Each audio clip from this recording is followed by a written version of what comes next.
Alors, c'est quoi les sulfites? On obtient dioxyde de soufre, qui est le chef de file des sulfites, en faisant brûler du soufre en présence d'oxygène de l'air. On obtient du SO2, du dioxyde de soufre. Donc c'est un gaz. Ce gaz, il a une particularité, c'est qu'il est soluble dans l'eau et dans le vin. C'est-à-dire que si on fait brûler du soufre dans un tonneau, on va obtenir du gaz, un tonneau avec la bombe ouverte. Après, si on y met le vin va absorber les sulfites qui sont dans le tonneau. Donc il est totalement soluble.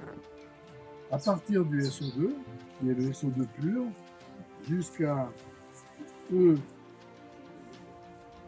E228, donc c'est toute la lignée des sulfites. Et ces sulfites, c'est des éléments qui sont issus de la pétrochimie, hein. C'est à partir du pétrole qu'on développe tous ces... Alors c'est des conservateurs. 99% du soufre vient de la pétrochimie, 1% vient des mines. Le problème des mines de soufre, c'est que c'est les gamins, par exemple sur l'île de Java, qui descendent chercher le soufre et à 30 ans ils sont morts. Voilà. Donc les aliments qui ont plus ou moins pourri, enfin en tout cas qui sont oxydés, il suffit de mettre des sulfites, même a posteriori, ça ramène à la couleur de départ. L'intérêt pour l'agroalimentaire, c'est important de voir qu'on peut, une salade qui est déjà défraîchie, on met des sulfites dessus, ben, ça redevient une belle salade. Il s'est passé un phénomène aux États-Unis en 86. Et en fait, à l'époque, il y avait un concept qui était les salades bars. Donc, ce concept avait bien pris. Et puis, à un moment donné, il y a eu des gens qui sont morts de crise d'asthme, mais vraiment violente, dans le restaurant. Et donc, il y a eu 27 morts sur lesquels, à un moment donné, les autorités sanitaires ont dit bon, il faut qu'on sache qu'est-ce qui se passe. En fait, ce qui se passait, c'était très simple. C'est qu'à la fin de la journée, quand il restait des végétaux non consommés, les mecs remettaient une rasade de sulfite dessus, et le lendemain, ils les représentaient à la consommation et ils étaient de nouveau beaux, frais et consommables. Sauf que les gens qui n'avaient jamais fait de crise d'asthme ont fait des crises d'asthme gravissimes et ils sont morts.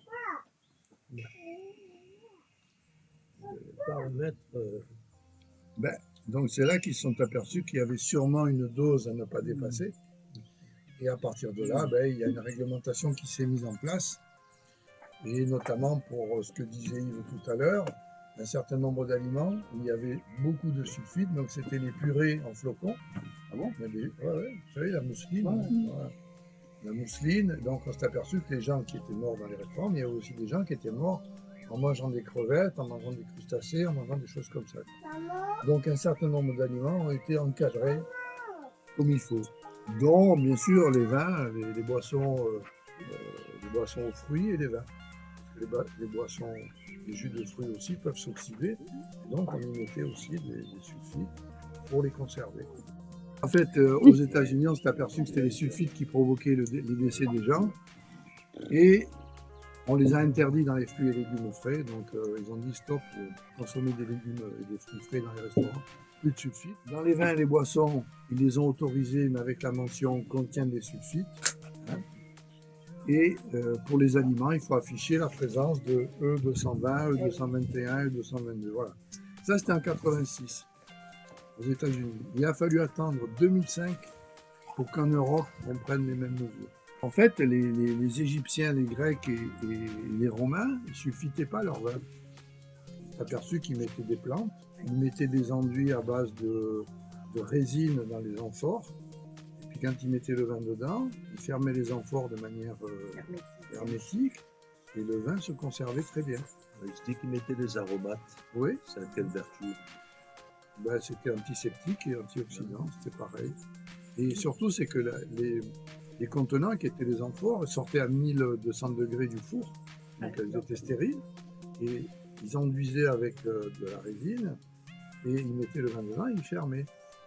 D'où l'histoire de sabrer. Sabrer, ça vient on faisait péter le goût de l'amphore, et les vins se conservaient relativement bien.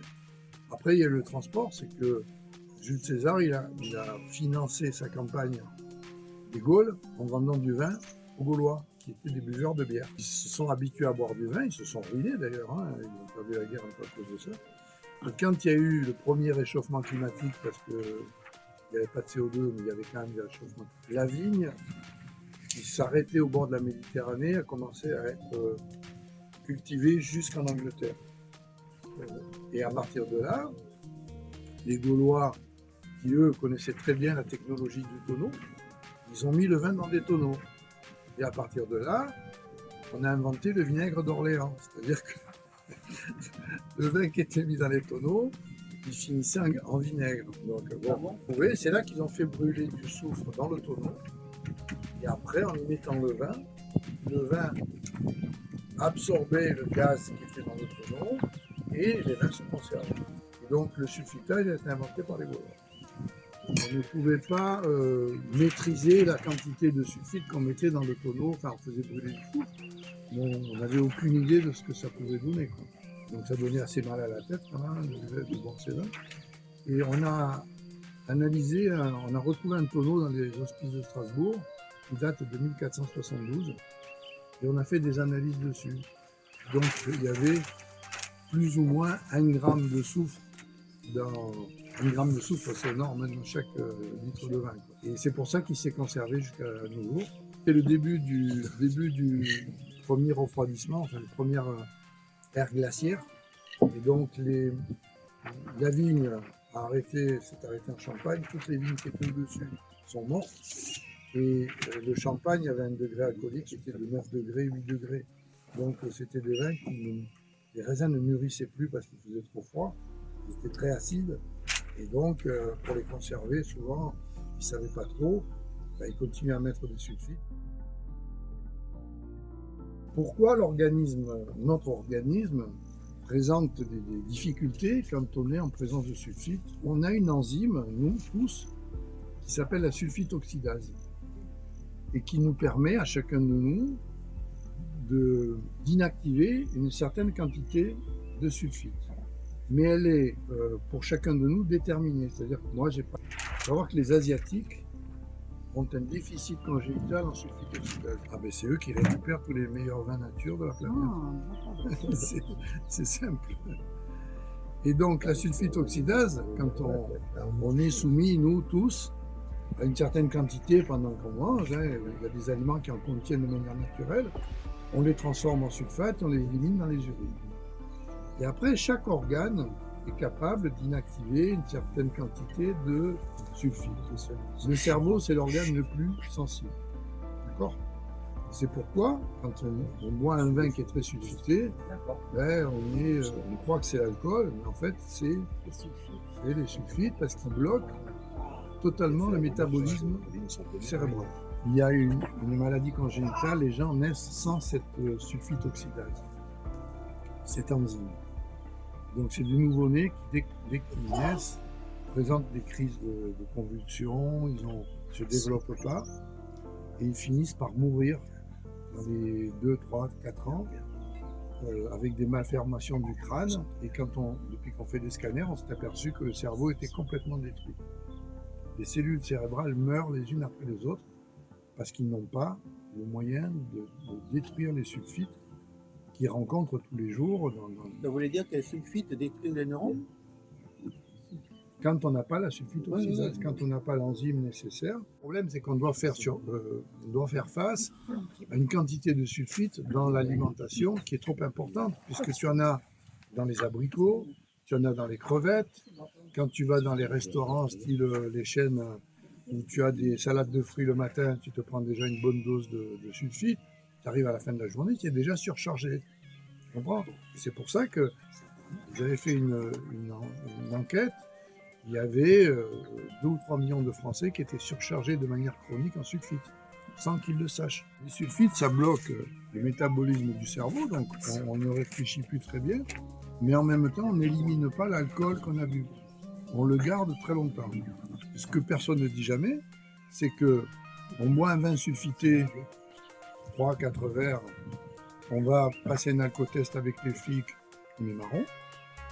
On boit un vin sans sulfite, les doigts dans le nez, on passe le contrôle. Donc les sulfites ont un impact sur la santé.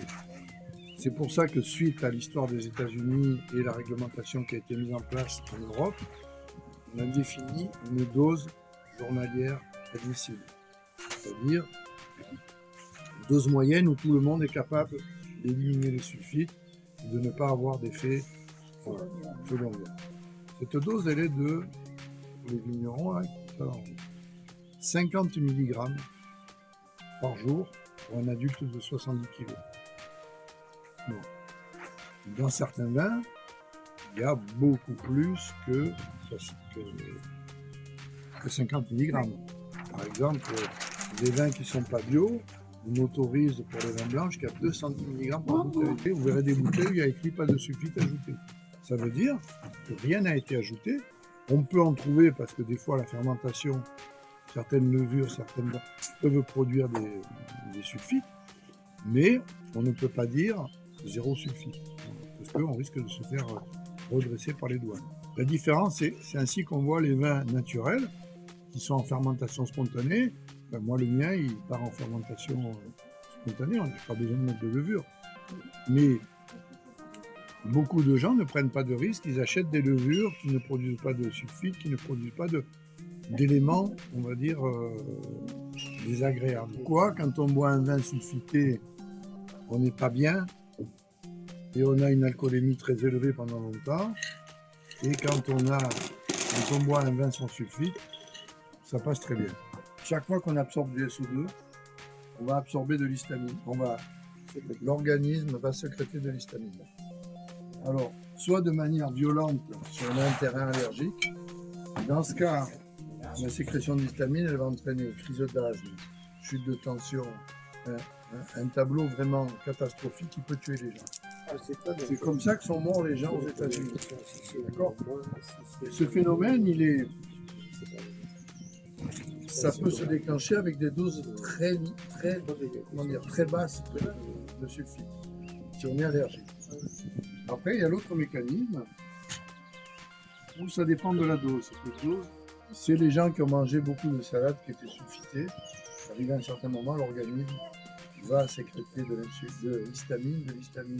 Quand vous dites l'organisme, c'est quoi? C'est quel organe crée l'histamine? Il y a une cellule spéciale dans le sang qui s'appelle le mastocyte. Le mastocyte, il a des granules qui contiennent l'histamine. Ah oui, d'accord. Et quand il se dégranule, il peut envoyer autant qu'il veut de l'histamine et ça peut provoquer un état de choc avec la mort. L'histamine et l'alcool vont se dégrader par la même voie métabolique. Ils vont donner un métabolite intermédiaire qui est le même. Mais à partir de là, la dégradation de l'alcool va être bloquée par l'organisme. Ça, c'est un truc qui est très toxique, qui donne mal à la tête, qui nous embrume, qui nous laisse dans un état complètement... Donc c'est pour ça que l'alcool, lui, il est bloqué à ce stade-là, c'est-à-dire que l'alcoolémie reste élevée, donc beaucoup plus, et la dégradation de l'alcool s'arrête. C'est pour ça que vous pouvez être positif à un alcotest après avoir eu un grand certificat. Par contre, l'histamine, l'organisme, lui, l'élimine le plus vite possible. C'est ce qui explique les effets secondaires. Les gens qui n'ont pas de sulfite oxydase, ils ont ce phénomène qui se met en place. Donc, le vin avec l'alcool du vin, ça devient très très toxique. Donc on comprend pourquoi on peut avoir un alcotest positif avec un vin très sulfité, le même vin avec le même degré d'alcool, et passer l'alcotest sans problème. Ça c'est important. Oui, C'est des points sur le permis quand même. Est-ce que vous avez des questions? Oui, Maxime, d'extraction. on reconnaît biochimie, c'est quoi? L'histamine, c'est quoi? C'est une enzyme, c'est une hormone? C'est une hormone, on peut dire, un médiateur chimique. Quand la matière première n'est pas bonne, par exemple les raisins sont de qualité moyenne, ben, le raisin est un peu pourri, il a un peu pris de l'acidité parce qu'on peut avoir un peu de vinaigre même sur la grappe quand on a de... Donc ben, on met tout ça dans la cuve et puis on balance une belle quantité de sulfite. Et là, si vous voulez, ça désoxyde. C'est l'histoire de la pomme qui est marron qui redevient blanche. Donc ça désoxyde et on peut commencer à faire du vin avec. Et donc au final, c'est des vins qui ont besoin de pas mal de sulfite pour être commercialisables. Enfin, je schématise. Hein. Il faut qu'ils tiennent plusieurs semaines sur les rayons de supermarché. marché. Voilà. Parce qu'on n'a pas trouvé d'alternative, il n'y a pas d'alternative naturelle au sulfite. Il y a des alternatives, notamment bon, pour le vin blanc, il y a la vitamine C. Peu d'alternatives. C'est vrai que les sulfites, c'est le couteau suisse du vinificateur. Hein. Le mec, il a un problème, il balance des sulfites et puis voilà. Il y a quelques années, on avait collaboré avec un Suisse qui mettait au point justement des alternatives au sulfite. Et c'est des tanins. Alors, on a fait analyser, au final, il ne voulait pas donner. Il y avait du romarin et du petit pois dedans. Et ça fonctionnait. Le seul truc, c'est que c'est impossible. Hein. ça fonctionnait techniquement. Le problème, c'est que ça donnait un goût au vin, ça les aromatisait.